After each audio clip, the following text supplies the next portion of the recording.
$21 trillion. That's enough money to end homelessness for decades, fix every crumbling bridge in America, or apparently build underground bunkers where the elite can survive while the rest of us deal with the apocalypse. A former Bush official claims the government secretly constructed hidden cities across America since 1998, complete with their own transportation networks and energy systems. Missing taxpayer money, shadowy government projects, and luxury doomsday condos for the powerful. It's like finding out your landlord installed a panic room with your rent money while telling you there's no budget to fix your leaking roof.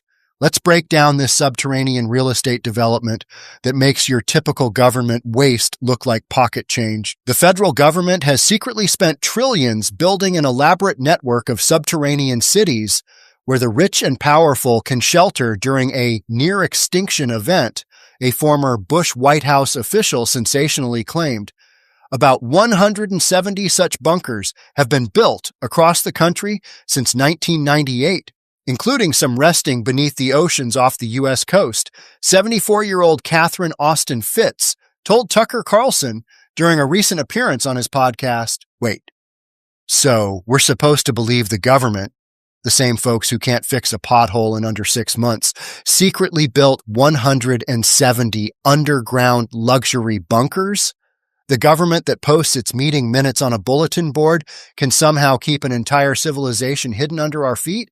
I'm not saying it's impossible, but I've seen the DMV operate, folks. If they were building secret cities, someone would have accidentally mailed the blueprints to every taxpayer in Ohio by now. It's preparation for catastrophe, Fitts said, according to Realtor.com.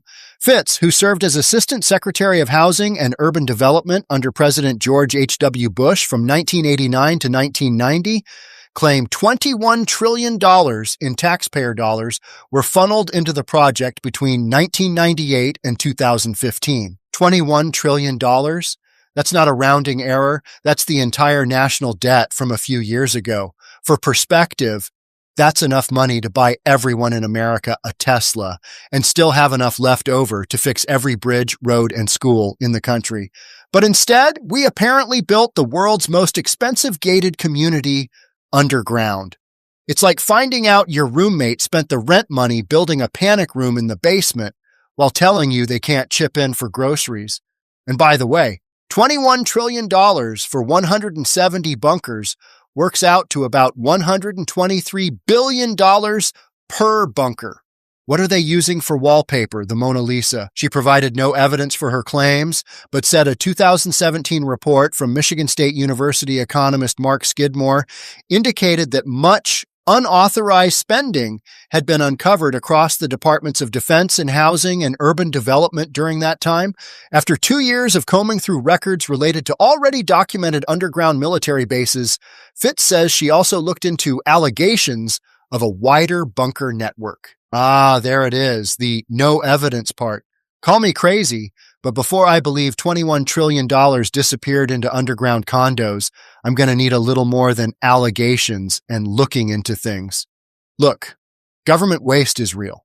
We've covered stories on this podcast about $600 toilet seats and bridges to nowhere, but there's a gap the size of the Grand Canyon between the Pentagon can't account for some spending and we built an entire civilization under Nebraska.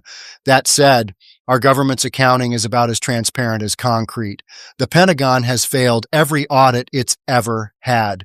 So while I'm skeptical about underground cities, I totally believe they could lose track of trillions without trying very hard. Comparing her research against the missing cash, Fitts said she was able to make a guess about how many facilities there really are.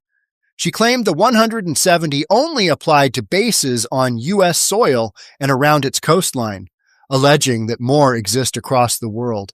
And the bases are connected by an elaborate transportation system, she added, while claiming they are powered by a secret energy system known only to the military. She made a guess? That's what we're going with? I make guesses too. Like I'm guessing I'll have pizza tonight. But I'm not claiming it'll cost taxpayers $21 trillion. And this secret energy system that only the military knows about, are we talking arc reactors like Iron Man? Because if the government has figured out unlimited clean energy and they're only using it for their apocalypse bunkers, while the rest of us pay $5 a gallon for gas. That might be the biggest scandal of all. The funny thing is, we can't even get Amtrak to run on time above ground, but apparently there's a flawless underground bullet train connecting these bases. It's the subway system we all wish we had, except it's only for billionaires and politicians when the world ends. I'm convinced that this energy exists. If you look at a lot of the really fast ships flying around the planet, they're not using classical electricity, she said, in an apparent reference to a spate of bizarre, unidentified aerial phenomena supposedly flying around the skies in recent years. Those alleged bases are used not just as doomsday bunkers for the elites, Fitz claimed, but also as places for the government to operate secret operations, like a secret space program. Okay, now we've gone full sci-fi movie script. We started with underground bunkers, and now we're at UFOs powered by mystery energy and secret space programs. This is what happens when you binge watch too many History Channel specials at 3 a.m. Look, I love a good conspiracy theory as entertainment, but we need to pump the brakes here. The government can barely keep regular programs secret. Remember when the entire NSA spying operation was leaked by one guy with a thumb drive? I'm supposed to believe they've maintained perfect secrecy on underground cities, mysterious energy, and a space program? The same government that accidentally tweeted nuclear launch codes? Come on. The existence of elaborate underground government bases and bunkers is no secret. During the Cold War, the Cheyenne Mountain Complex was built inside a Colorado mountain to serve as a hardened base of operations for various military operations. It is currently used by the U.S. Space Force. And from the 1950s through the 1990s, a bunker intended to house all of Congress in the event of a calamity was built and operated in total secrecy beneath the bustling Greenbrier Resort in West Virginia. Now we're getting to something real.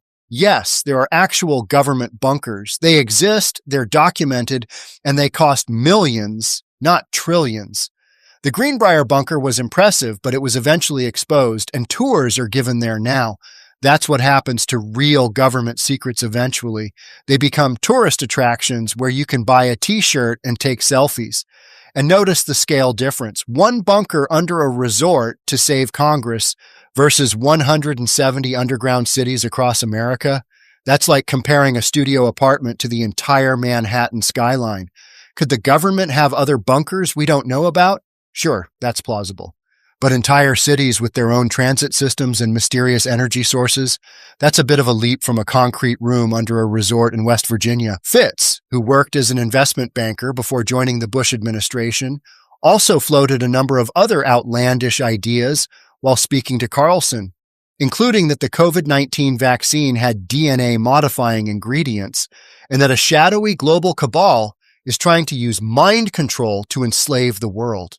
Look, missing trillions and secret underground cities sound like the plot of a movie I'd fall asleep watching on Netflix. But the real conspiracy here is how easily government money vanishes without accountability. $21 trillion could fix America's actual problems. Instead, we're debating whether there's a luxury condo beneath Wyoming. The Pentagon fails audits like I failed diet plans. Whether it's bunkers or bureaucratic black holes, the money's gone, folks. What matters is we're left paying the tab while they're building escape hatches, literal or financial. Think that's far-fetched? Let me know in the comments, because if nothing else, at least missing trillions has us all paying attention.